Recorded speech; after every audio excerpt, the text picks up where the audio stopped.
Good morning friends, एक बार फिर आप लोगों का स्वागत है आपके अपने यूट्यूब चैनल क्वालिटी एजुकेशन में। जैसे कि अपन एक्चुअली पटवार के लिए इंग्लिश के इंपॉर्टेंट सेक्शंस कवर कर रहे थे, तो आज अपन कॉमन एरर के एक्चुअली इसी पार्ट को आगे कंटिन्यू कर रहे हैं। जो अपन ने फर्स्ट किया था वो टेंस बेस्ड क्वेश्चन थे। आज अपन एक्चुअली मिक्स क्वेश्चंस लाए, क्योंकि जो क्वेश्चन है देखिए, कॉमन एरर का क्या है कि पूरे सेक्शन में से क्वेश्चन बनता है।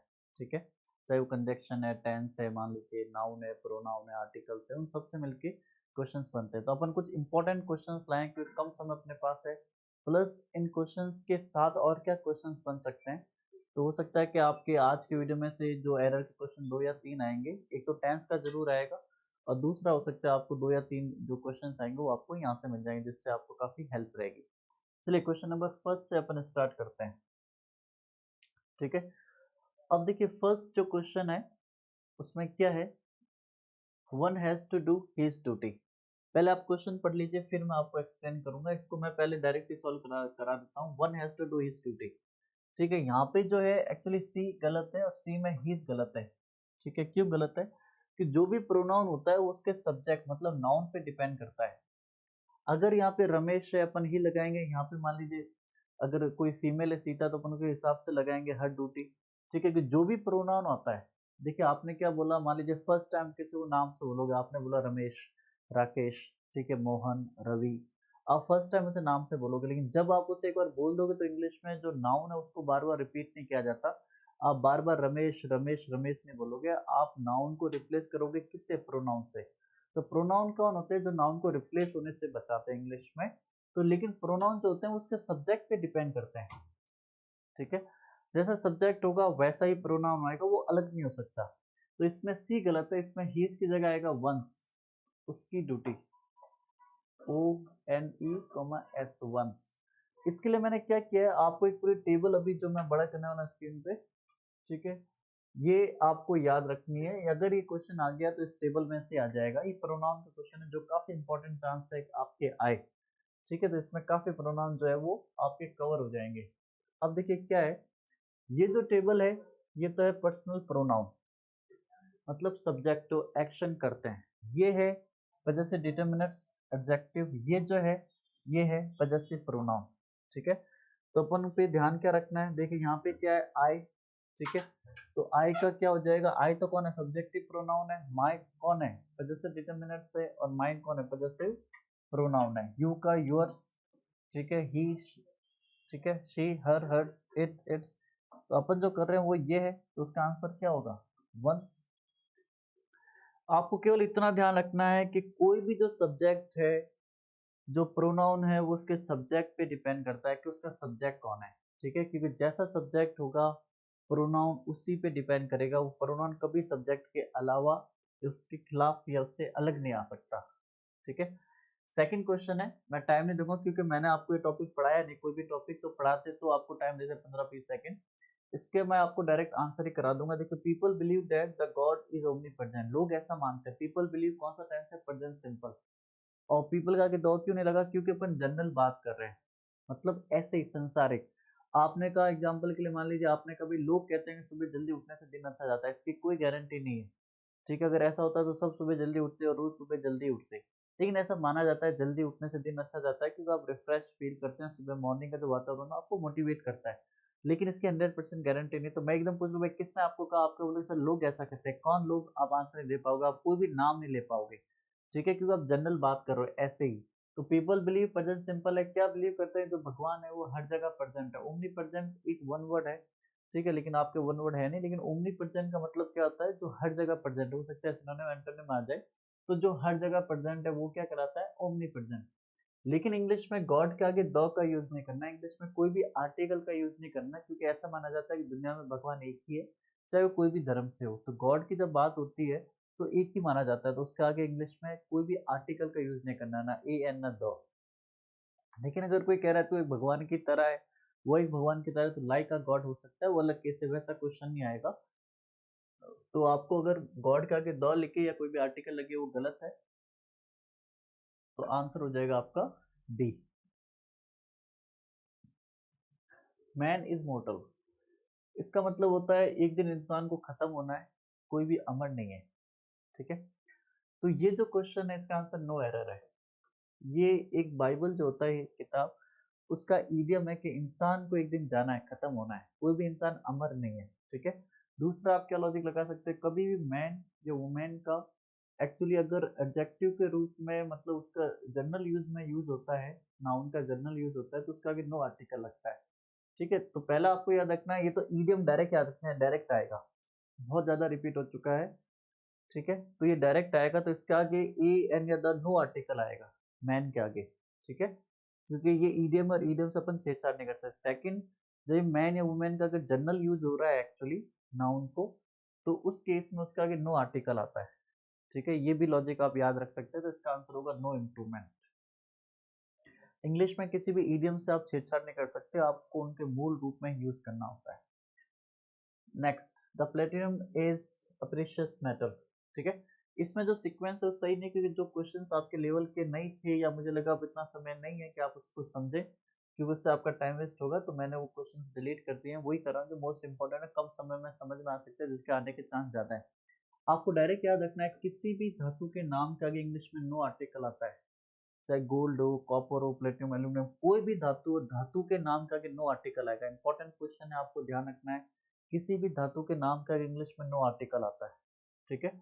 कोई भी धातु का जो नाम होता है उसके आगे कोई आर्टिकल आप यूज नहीं कर सकते, तो यहाँ पे क्या आंसर हो जाएगा ए, ठीक है। सीधा आपको क्या यूज करना है, प्लेटिनम, द प्लेटिनम कभी नहीं आएगा, ठीक है। तो कोई भी धातु का नाम हो, प्लेटिनम का कारण नहीं है, कोई भी धातु का नाम हो, उसका अगर आर्टिकल है आगे तो गलत है। I have a work to do, ठीक है, इसमें सी गलत है। वर्क जो है वो नाउन है, संज्ञा है, काम, ठीक है। और वर्क जब नाउन है, ये इस टाइप का नाउन है जो नॉन काउंटेबल है, जिसको गिना नहीं जा सकता। जिस भी चीज को गिना नहीं जा सकता उसका आगे आप एन नहीं लगा सकते, ठीक है। मैंने कभी कितने लोग हैं, आपने कैसे 10 लोग हैं, 10 लोगों को गिना जा सकता है, कोई प्रॉब्लम नहीं, लोगों को गिना जा सकता है। कितने फैन है, 4 फैन है, कितने एसी, एक एसी है, कितने स्क्रीन है, 4 स्क्रीन है, इनको गिना जा सकता है। लेकिन अगर मैं आपसे पूछूं भाई कितना दूध है, तो आप उसको लीटर में नापो, कितना पानी आप लीटर में नापो, पानी को गिन नहीं सकते, ठीक है। हवा को नहीं गिना जा सकता, तो जो चीज नॉलेज को नहीं गिना जा सकता, तो जिस चीज को नंबर में नहीं गिना जा सकता उनका आगे आप एन नहीं आता। एक तो ये नॉन काउंटेबल है, ठीक है। दूसरा और ध्यान रखना है, वर्क के पीछे एस भी नहीं आता, वर्क्स नहीं होता, ठीक है। अब आप कहोगे अगर हमें यार एक वर्क बोलना है, कैसे बोलोगे, अ पीस ऑफ वर्क, क्या बोलोगे, a piece of work. A piece of क्या होता है इंग्लिश में, अ पीस ऑफ एक तरीका होता है, जब आप किसी के आगे डायरेक्ट ए नहीं लगा सकते, अपन ये लगाते हैं piece of, an item of, a sheet of, ये किसी क्वांटिटी दिखाते हैं वन, लेकिन ये एक ही तरह काम नहीं करते, ठीक है। दूसरा, वर्क का जो, वर्क के पीछे एस नहीं आता, वर्क के पीछे जो एस आता है वो स्पेसिफिक अलग सा केस होता है, मुझे लगता है उस लेवल पे आपका आएगा। तो आपको एक तो ये भी ध्यान रखना है, अगर कहीं पे वर्क्स लिखा हुआ है वो भी गलत है, ठीक है। तो वर्क का वर्क ही रहता है, some work, a piece of work, some important work, the work, a work, या वर्क्स नहीं होता इंग्लिश में। अब मैं आपको ऐसी नॉलेज के लिए बता दूं, वर्क्स कब होता है, जब आप किसी मान लीजिए कवि की बात करें, उसके अलग अलग कामों की बात करें, उसने कितनी अच्छी कविताएं लिखी है, उसने कितनी अच्छी किताबें लिखी है, तो जब अपन किताबें कविताओं की बात कर रहे हैं तब अपन वर्क्स कह सकते हैं। कोई पेंटर है, आप कह रहे हो उसके अलग अलग पेंटिंग की बात करो, उसके काम की बात करो, उस केस में अपन वर्क्स कह सकते हैं।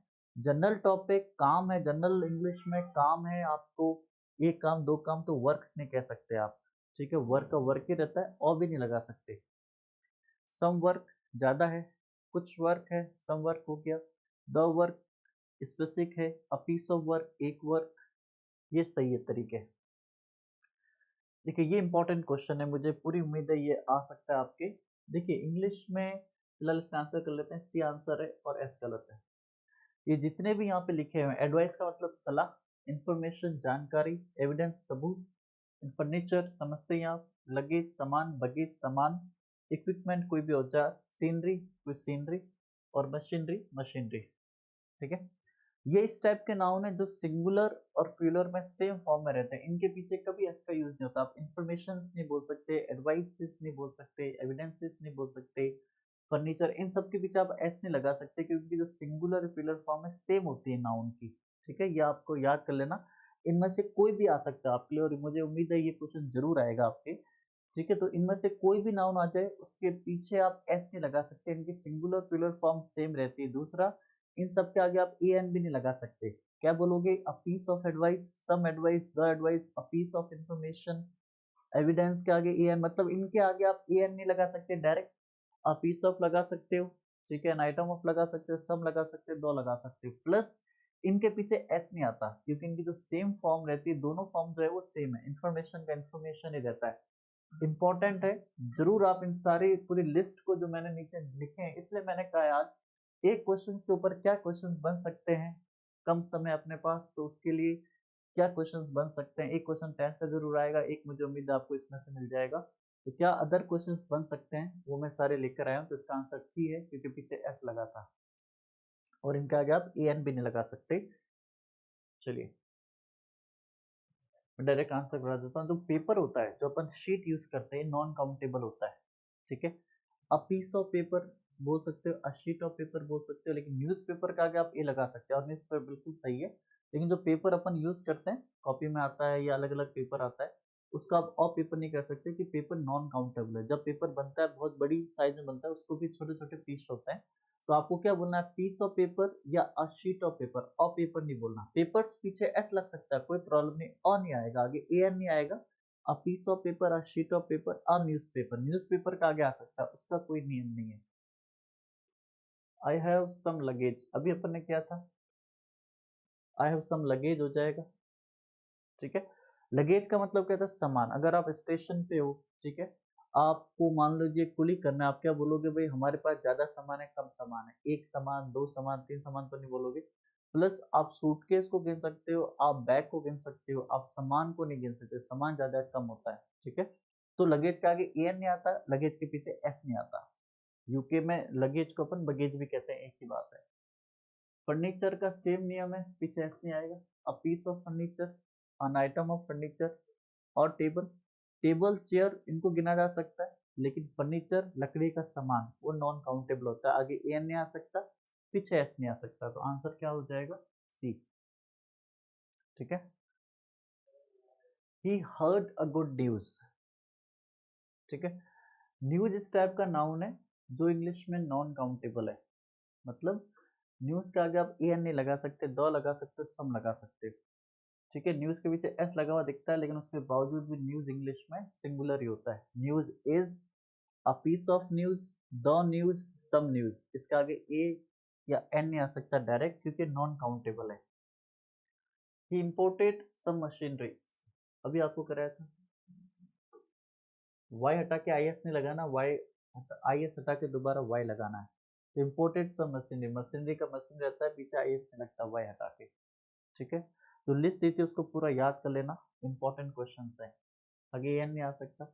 he give me some information, a piece of information, पीछे एस नहीं आएगा। some information, the information, पर information नहीं होगा, दोनों फॉर्म सेम होती है इनकी।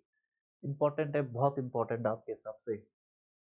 मैं स्पीड में इसलिए कि पहले ये चीज अपन ने जस्ट मैंने आपको अभी कराई है, वही है मैंने आपको क्वेश्चंस के रूप में डाली ताकि आप एक बार देख पाए कि क्वेश्चंस कैसे आता है। This is a fine scenery,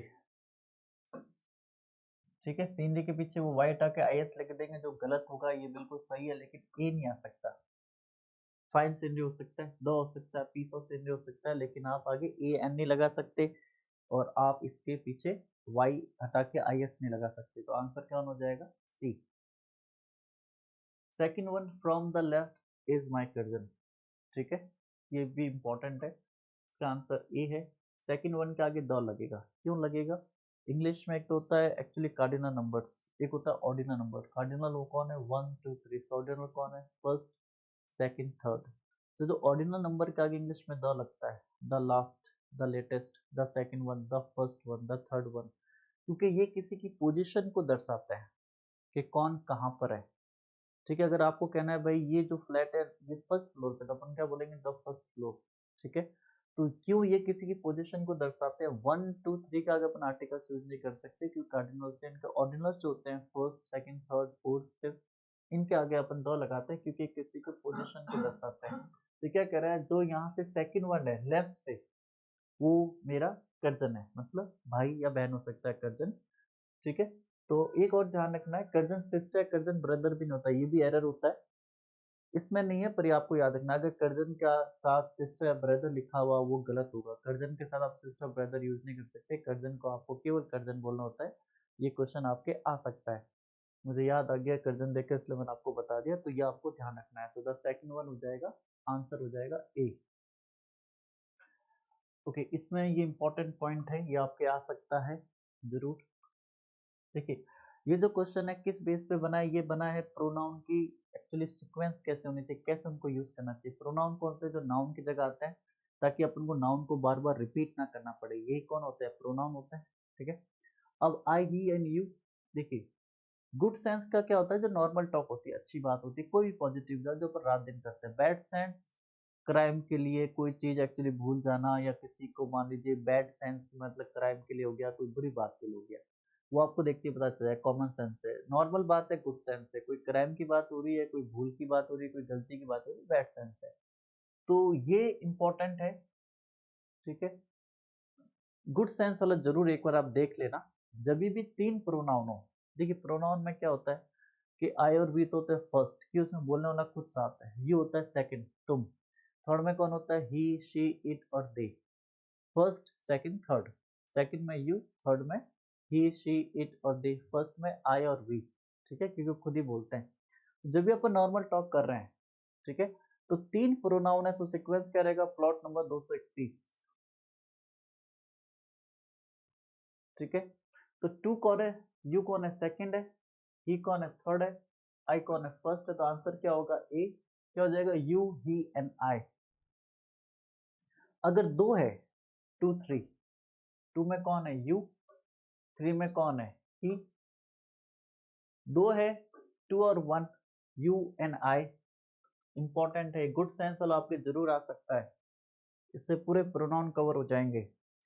दो है, three one, he and I, ये भी इंपॉर्टेंट है। बैड सेंस कोई क्राइम है, भूल है, कोई गलती है, तीन है तो वन टू थ्री।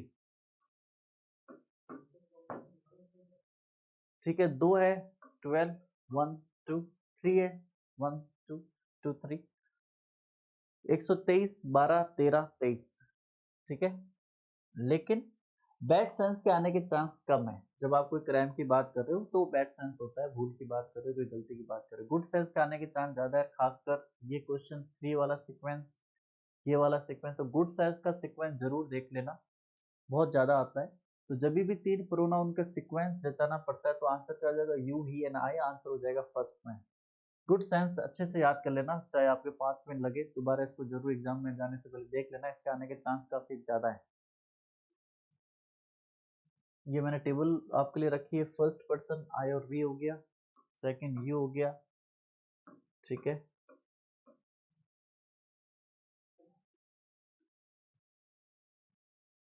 देखिए इंग्लिश में लार्जेस्ट रिवर है, और इंग्लिश में कुछ रिवर्स के आगे इंग्लिश में द लगता है। ठीक है, तो गोदावरी के आगे द लगेगा, क्योंकि सबसे लार्जेस्ट रिवर है।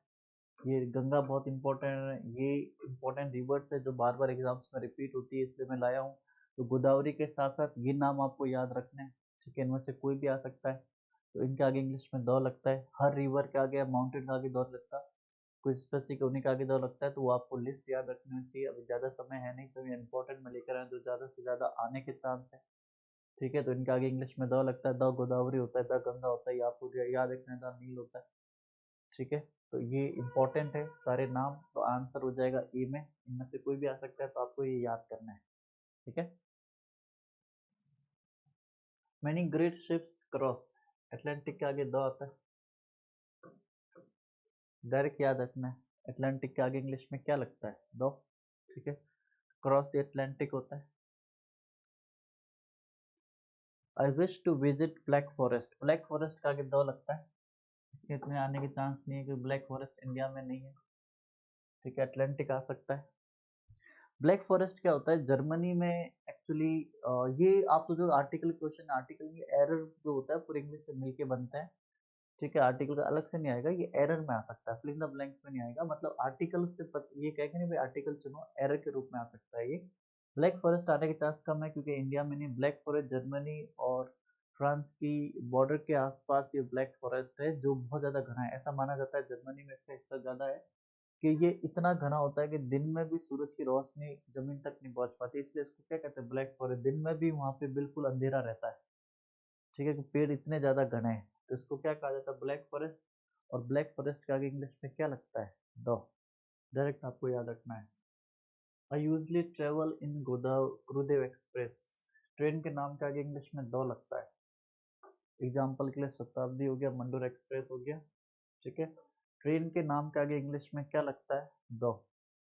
ठीक है, याद रखना है आपको। Every evening he reads. देखिए, बाइबल के आगे, गीता के आगे, महाभारत के आगे, वेदास के आगे, ठीक है, कुरान के आगे, जो धार्मिक ग्रंथ है इनके आगे इंग्लिश में क्या लगता है? द। ठीक है, तो the Gita, the Bible, the Mahabharat, the Ramayan, ठीक है, द कुरान, तो इनके आगे इंग्लिश में द लगता है। याद रखना है आपको, इम्पोर्टेंट है। वेद्स के आगे द लगता है, तो ये भी इम्पोर्टेंट है, इनमें से आने का जरूर चांस है। ठीक है, धार्मिक किताबों के आगे, वेद्स के आगे इंग्लिश में क्या लगता है? वेद के आगे द लगता है इंग्लिश में। अब देखिए, एक ट्रिक है जो आप समझ सकते हैं। क्या होता है कि कंट्री के नाम का इंग्लिश में नो आर्टिकल आता है। आप इंडिया को इंडिया कहोगे, नो आर्टिकल। पाकिस्तान को पाकिस्तान कहोगे, नो आर्टिकल। चाइना को चाइना कहोगे, नो आर्टिकल। लेकिन जब भी किसी कंट्री के नाम के साथ रिपब्लिक जुड़ जाए, यूनाइटेड किंगडम जुड़ जाए, रिपब्लिक जुड़ जाए, किंगडम किंगडम जुड़ जाए, स्टेट जुड़ जाए, तो उसका आगे क्या लगता है? द। वो उस कंट्री के कारण या उस नाम के कारण हो रहा है। कैसे? ठीक है, इंग्लैंड को अब इंग्लैंड कहोगे, नो आर्टिकल। इंग्लैंड को ब्रिटेन कहोगे, नो आर्टिकल। इंग्लैंड को अगर आप मान लीजिए ग्रेट ब्रिटेन कहोगे, ब्रिटेन कहोगे, नो आर्टिकल आएगा। ठीक है, लेकिन इंग्लैंड को अगर कोई यूके कहेगा, यूके कौन है? United kingdoms. ठीक है, या उसे कोई यूके कहेगा या यूनाइटेड किंगडम्स कहेगा, तो उसका आगे द लगेगा, क्योंकि जब भी किसी नाम के साथ किंगडम, स्टेट्स या रिपब्लिक लग जाता है, उनका आगे द लगता है, क्योंकि ये नाम सिंगुलर नहीं होते हैं। ठीक है, रशिया को रशिया कहोगे, नो आर्टिकल आएगा। लेकिन अगर आप उसे यूएसएसआर कहोगे या रिपब्लिक ऑफ रशिया कहोगे, तो नीदरलैंड्स हो गया, ठीक है, वेस्ट इंडीज हो गया, इनके आगे क्या लगता है? द। ठीक है, ये भी इंपॉर्टेंट है। तो the USA and the USSR. तो आपको ट्रिक क्या है? रिपब्लिक, ठीक है, या किंगडम्स या स्टेट्स मिल जाए, तो नाम के आगे क्या लगेगा? द। Netherlands, West Indies. ठीक है, तो इनके आगे क्या लगेगा इंग्लिश में? द। तो एरर किस में हो जाएगा? एरर हो जाएगा फर्स्ट में। Raju is tallest boy in the class. Tallest होता है सुपरलेटिव। ठीक है, एक तो होता है कंपैरेटिव एडजेक्टिव, बेस, टॉल। ठीक है, कभी कोई कंपैरिजन नहीं हो रहा। फिर होता है taller, base form tall, comparative taller. Taller में पीछे ईआर लगा हुआ था। सुपरलेटिव होता है टॉलेस्ट, ईएसटी होता है। ठीक है, तो कोई भी एडजेक्टिव आप ईएसटी से पहचान सकते हो। अगर वो सुपरलेटिव है तो उसका आगे द लगता है कि वो सबसे ज्यादा है। तो Raju is the tallest boy in the class. Raju जो क्लास में सबसे टॉलेस्ट है, टॉलेस्ट के आगे क्या लगेगा यहाँ पे? द। तो कोई भी सुपरलेटिव होता है उनके आगे दो आता है इंग्लिश में। सुपरलेटिव आप कैसे पहचान सकते हो? पीछे ईएसटी होता है। ठीक है, तो ईएसटी देख के आप पहचान सकते हो। कंपैरेटिव के पीछे ईआर होता है, गुड, बेटर और द बेस्ट। ठीक है, इसका आंसर क्या हो जाएगा?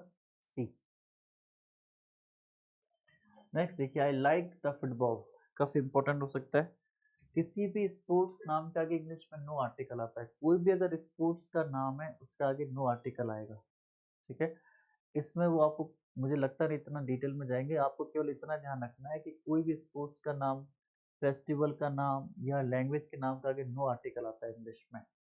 लेकिन अगर मान लीजिए, मैं आपको ऐसे बता देता हूँ बाय चांस, अगर कोई कह रहा है, मान लीजिए I played a football match. ठीक है, तो यहाँ पे जो है मैच कौन है? नाउन, संज्ञा। फुटबॉल कौन है? उसकी क्वालिटी। तो यहाँ पे आर्टिकल लगेगा, क्योंकि फुटबॉल यहाँ पे नाउन का काम, संज्ञा का काम नहीं कर रहा है। तो अगर कोई भी स्पोर्ट्स का नाम, लैंग्वेज का नाम अगर एडजेक्टिव की तरह काम करता है, पीछे नाउन होता है, तो वो नॉर्मल बन जाता है और नाउन के हिसाब से आर्टिकल्स आते हैं। पर मुझे लगता नहीं वैसे आपको कंफ्यूज करेंगे। ये क्वेश्चन थोड़े लेवल के एग्जाम्स में आते हैं, एयरफोर्स, नेवी, आर्मी क्लर्क। आपके फर्स्ट टाइम इंग्लिश आ रही है, आपसे भी इतना ध्यान रखना, किसी भी स्पोर्ट्स के नाम के आगे नो आर्टिकल लगाना है। ठीक है, तो द फुटबॉल नहीं होगा, द क्रिकेट नहीं होगा, द बास्केटबॉल नहीं होगा, डायरेक्ट आएगा I like football, I play cricket. ठीक है, तो आंसर हो जाएगा सी में। We shall go home for the Onam. Festival है साउथ में, और फेस्टिवल नाम का अगर नो आर्टिकल आता है, दिवाली फेस्टिवल हो गया। ठीक है, होली, क्रिसमस, जो भी फेस्टिवल नाम का अगर नो आर्टिकल आएगा। He goes to the bed. ठीक है, गोज टू द बेड नहीं होता, गो टू बेड होता है। ठीक है, क्या होता है इसका मैं थोड़ी डिटेल बता दूं, आप लोगों को शायद समझ में आ जाए अगर आपने थोड़ा बहुत इसमें मेहनत करी है। इंग्लिश में बेसिक नियम क्या कहता है कि कोई भी सिंगुलर नाउन विदाउट आर्टिकल के नहीं आएगा, इसमें भी अपवाद एक्सेप्शन है। जब किसी नाउन का, कुछ नाउन ऐसे होते हैं जिनका जब भी प्राइमरी यूज होता है उनके आगे इंग्लिश में दो नहीं लगता है। तो अगर सिंपल सी बात है, टीवी हो गया, टीवी का प्राइमरी यूज क्या देखना, अगर टीवी को देखने की बात होगी नो आर्टिकल आएगा। ठीक है, अगर टीवी को मान लीजिए कोई कह रहा है मैं एक नई टीवी लेना चाहता हूँ, या कोई कह रहा है टीवी को उठा के साइड में रखिए, तो उसके आगे नॉर्मल आर्टिकल का नियम काम करेगा। अगर कोई टीवी देख रहा है कि टीवी देखने के लिए काम में आती है। अगर कोई स्टूडेंट है, अगर वो स्कूल जा रहा है तो स्टूडेंट स्कूल जाता है एजुकेशन प्राप्त करने के लिए, और वो उसका स्कूल का जो है वो प्राइमरी यूज है, तो यहाँ पे स्कूल के आगे नो आर्टिकल आएगा। लेकिन अगर मान ली उसी स्टूडेंट के पेरेंट्स हैं, मम्मी पापा है या कोई भाई है, कोई कोई भी है, वो स्कूल जा रहा है आज किसी मकसद से, मान लीजिए कोई मीटिंग है, कोई पेरेंट्स मीटिंग है, कोई फंक्शन है, तो उस केस में स्कूल के आगे क्या लगेगा, नो, क्योंकि स्कूल में वो लोग एजुकेशन के लिए नहीं जा रहे हैं। ठीक है, तो बेड हो गया, बेड पे अगर सोने वाला खुद ही जा रहा है अपने बेड पे, तो गो टू द बेड नहीं होता, गो टू बेड होता है। अगर कहीं पे गो टू स्लीप आए वो भी गलत है, गो टू बेड होता है। ठीक है, इसमें लंबी चौड़ी कहानियां हैं पर इतना अपने पास समय नहीं है, पर मैं आपको इंपॉर्टेंट पॉइंट करा दूं जो आपके क्वेश्चन करवा सकते हैं इजिली अगर आप उनको समझ जाएंगे तो। ठीक है, अगर प्रिजन मतलब क्रिमिनल को प्रिजन में भेजा जा रहा है, क्रिमिनल की जगह जेल में होती है, प्रिजन का आगे नो आर्टिकल आएगा। अगर कोई चर्च जा रहा है, मान लीजिए प्रार्थना करने के लिए, चर्च का आगे नो आर्टिकल आएगा। ठीक है, स्कूल के लिए स्टूडेंट जा रहा है, स्टूडेंट के केस में स्कूल का आगे नो आर्टिकल आएगा, ये इंपॉर्टेंट है, कोई भी में से आ सकता है। तो गो टू द बेड नहीं होता, गो बेड होता है, सॉरी गो टू बेड होता है, दो नहीं आता है। ठीक है, क्योंकि बिस्तर पे सोने जाता है और जो ओनर है वही अपने बिस्तर पे सोने जा रहा है, तो ये आपको डायरेक्ट याद रखना। अगर कोई कह दे ही गोज टू स्लीप, वो भी गलत होता है। ठीक है, he goes to school on the foot, ये इंपॉर्टेंट है। स्टूडेंट स्कूल जा रहा है, नो आर्टिकल आएगा। ठीक है, पर ऑन द फुट नहीं होता है, ऑन फुट होता है। ऑन फुट का मतलब होता है पैदल चल के कहीं पे जाना। अब वो क्या करेंगे, ऑन फुट का है तो ऑन द, ये इंपॉर्टेंट है, ऑन द फुट बना देंगे या बाय फुट बना देंगे, तो on the foot by foot दोनों गलत होते हैं। ठीक है, केवल ऑन फुट होता है, ना तो ऑन द फुट ना बाय फुट। ठीक है, इसका मतलब होता है पैदल चल के कहीं पे जाना, इंपॉर्टेंट है, काफी बार एग्जाम्स में आता है। The criminal was sent to the prison, criminal है जेल में भेजा जाएगा, तो केस, क्रिमिनल के केस में प्रिजन के आगे नो आर्टिकल आएगा।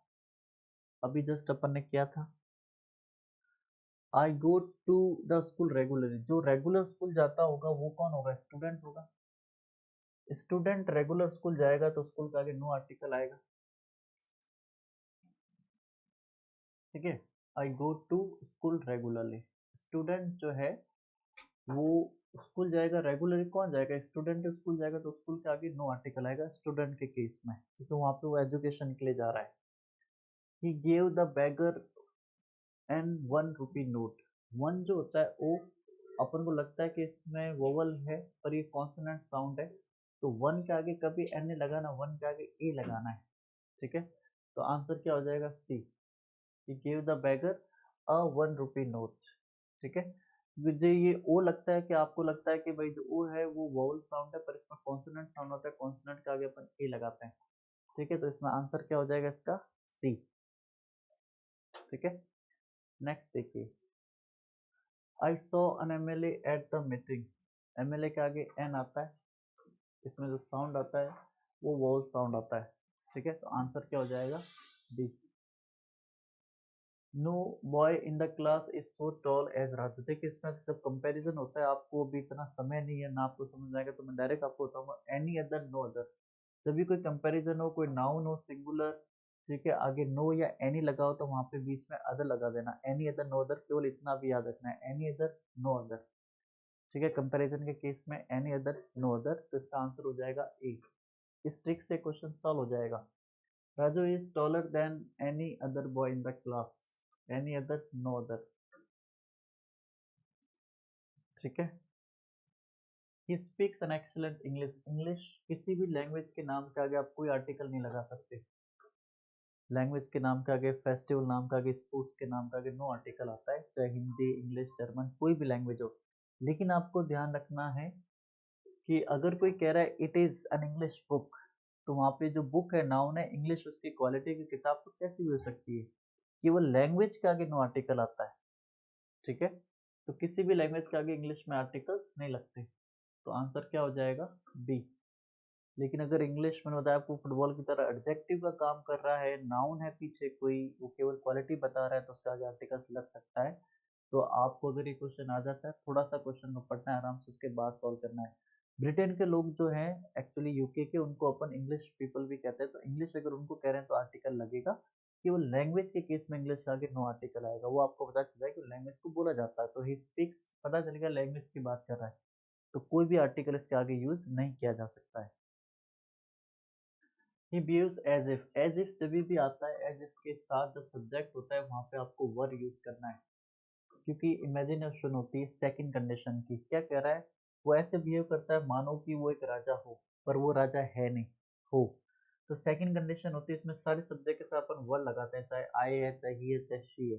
ठीक है, इसमें पास्ट सिंपल, तो ही बिहेव्स एज इफ के साथ कोई भी इस टाइप का क्वेश्चन है, आपको वर्ड्स ना लगा के वर्ड लगाना है, क्योंकि इमेजिनेशन में चला जाता है, ये सच नहीं है। वो ऐसा बिहेव करता है मानो कि वो राजा हो, पर वो राजा है तो नहीं, राजा हो। ठीक है, तो हर सब्जेक्ट के साथ यहाँ पे क्या लगेगा, वर। I have seen the film yesterday, present perfect tense में कभी भी आप भूतकाल का समय नहीं लगा सकते, तो भूतकाल के हिसाब से यहाँ पे टेंस हटेगा और यहाँ पे आ जाएगा saw. I saw the film yesterday. Present perfect tense में जो समय चला गया वो नहीं आ सकता है। मैंने आपको टेंस की जब कॉमन एरर करवाई तो उस समय डिटेल में बताया था, इंपॉर्टेंट क्वेश्चन है।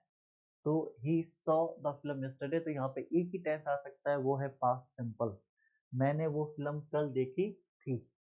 ठीक है,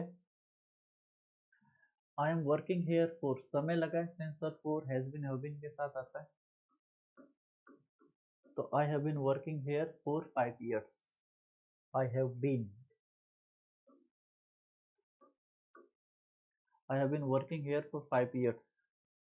ठीक है, क्योंकि इजरम के साथ जो इस वक्त हो रहा है, आज हो रहा है, वो इजरम है, जो कुछ समय के साथ चल रहा है वो हैज बीन हैव बीन है। सिंस और फॉर समय के साथ आता है, तो यहाँ पे एम की जगह आई के कारण हैव बीन आ गया। प्रेजेंट परफेक्ट कंटीन्यूअस टेंस में अपन कर चुके हैं। ये लास्ट पॉइंट है और काफी इंपॉर्टेंट पॉइंट है, ये आपको समझना है। देखिए, इंग्लिश में ध्यान रखना है, नाइदर का मतलब क्या होता है। नाइदर का मतलब होता है अगर दो ऑप्शन है, दो में से कोई भी नहीं, जीरो। आपने कहा ना तो मैं जयपुर जाना चाहता हूँ, ना मैं जोधपुर जाना चाहता हूँ, वो कौन है, नाइदर। आइदर का क्या मतलब होता है, दो में से कोई भी एक। आपने कहा या तो मैं जयपुर जाऊंगा या मैं जोधपुर जाऊंगा। ठीक है, फिर आता है नन। नन का मतलब होता है कोई भी नहीं। अब इसमें क्वेश्चन क्या समझना है आपको, कि इंग्लिश में नाइदर, आइदर, नन, ठीक है, ईच, एवरी, ये सारे सिंगुलर हेल्पिंग ऑफ लेते हैं। तो आपने कहा नाइदर, और दूसरी बात क्या रखना है, नाइदर आइदर केवल दो सब्जेक्ट के लिए आता है। अगर सब्जेक्ट दो से ज्यादा है तो वहां पे क्या लगेगा, नन। तो neither of his two sons, अगर मैं यहाँ पे थ्री कर दूं तो नाइदर गलत हो गया, नाइदर की जगह क्या आएगा, नन। टू सन्स से कोई प्रॉब्लम नहीं। अब जो इज लगा है वो सन्स के कारण नहीं आया, क्योंकि इंग्लिश में इस टाइप के केस में ऑफ से पहले वाले पे सब्जेक्ट होता है। तो नाइदर सिंगुलर, तो नाइदर के कारण यहाँ पे क्या लगा, इज। याद रखना, इनके तीन चार क्वेश्चंस बनते हैं और एक क्वेश्चन आ सकता है। आइदर वही केस है, टू बॉयज, अगर ये थ्री बॉयज कर दूं तो आइदर भी गलत हो जाएगा, आइदर नाइदर केवल दो सब्जेक्ट ले आ सकता है, वहां दो से ज्यादा के लिए क्या आता है, नन। लेकिन यहाँ पे पॉइंट अलग है, अब जो इज आया है वो किसके कारण आया, आइदर के कारण, क्योंकि either, neither, none, each, every, someone, nobody, ये सारे सिंगुलर होते हैं। ठीक है, अब 5 गर्ल्स है तो क्या आएगा, नन। लेकिन हैज किसके कारण आया, इसके कारण, ना कि 5 गर्ल्स के कारण। 5 गर्ल्स के कारण तो हैव आना चाहिए, पर अपना सब्जेक्ट कौन है, नन। ठीक है, ये तो गया। अब इम्पोर्टेंट आपको क्या ध्यान रखना है, और क्या क्वेश्चंस बन सकते हैं। ठीक है,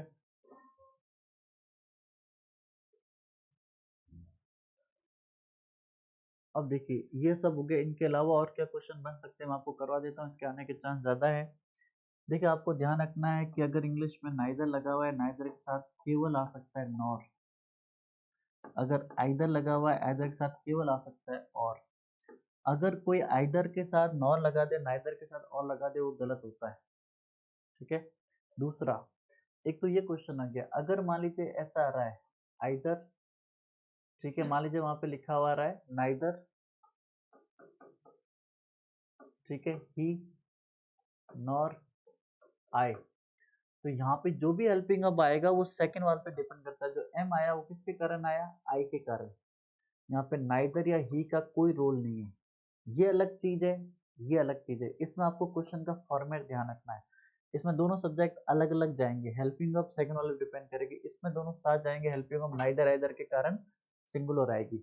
लेकिन अगर कोई कहता है मान लीजिए आइदर ही और आई, तो यहाँ पे एम आएगा, सेम चीज है ये। यहाँ पे भी दोनों का सेम लॉजिक है, यहाँ पे भी दोनों का सेम लॉजिक है। क्लियर है। ये जो अपन ने नाइदर आइदर क्या है, ये आने के बहुत ज्यादा चांस है। क्या क्या क्वेश्चन बनते हैं, neither either singular helping of लेता है, दो सब्जेक्ट के लिए आता है, दो से ज्यादा के लिए नन आता है, ठीक है। प्लस फिर आपको क्या ध्यान रखना है कि अगर मान लीजिए नाइदर है, नाइदर के हमेशा नॉर आएगा, अगर आइदर है, आइदर के साथ हमेशा क्या आएगा, और, ठीक है। फिर आपको ध्यान रखना अगर सेंटेंस इस फॉर्मेट में आएगा तो यहाँ पे जो भी हेल्पिंग ऑफ है वो सेकंड वाले पे डिपेंड करेगी, ना कि इन पे, ठीक है। दो से ज्यादा सब्जेक्ट है, नन आएगा, प्लस हेल्पिंग ऑफ के कारण सिंगुलर आएगी। क्लियर पॉइंट, ये चीज आपको ध्यान रखनी है। इसके आने के बहुत ज्यादा चांस है। अगर आपको समझ में नहीं आया तो वीडियो रोकिएगा, इसको दोबारा देखिएगा, इसके आने के चांस बहुत ज्यादा है। थोड़ा सा स्क्रीन पे हट जाता हूँ ताकि आपको सब कुछ एक बार क्लियर दिख जाए, ठीक है। तो वीडियो रोक के आप इसे आराम से देख सकते हैं, इसके आने के चांस काफी ज्यादा है, ठीक है। ऑलराइट, चलिए, मुझे उम्मीद है वीडियो आपको पसंद आया होगा, समझ में आया होगा। कोई भी डाउट है आप कमेंट करेगा, ठीक है। वीडियो को लाइक करेगा, चैनल को सब्सक्राइब करेगा। Thank you for watching quality education. Thank you.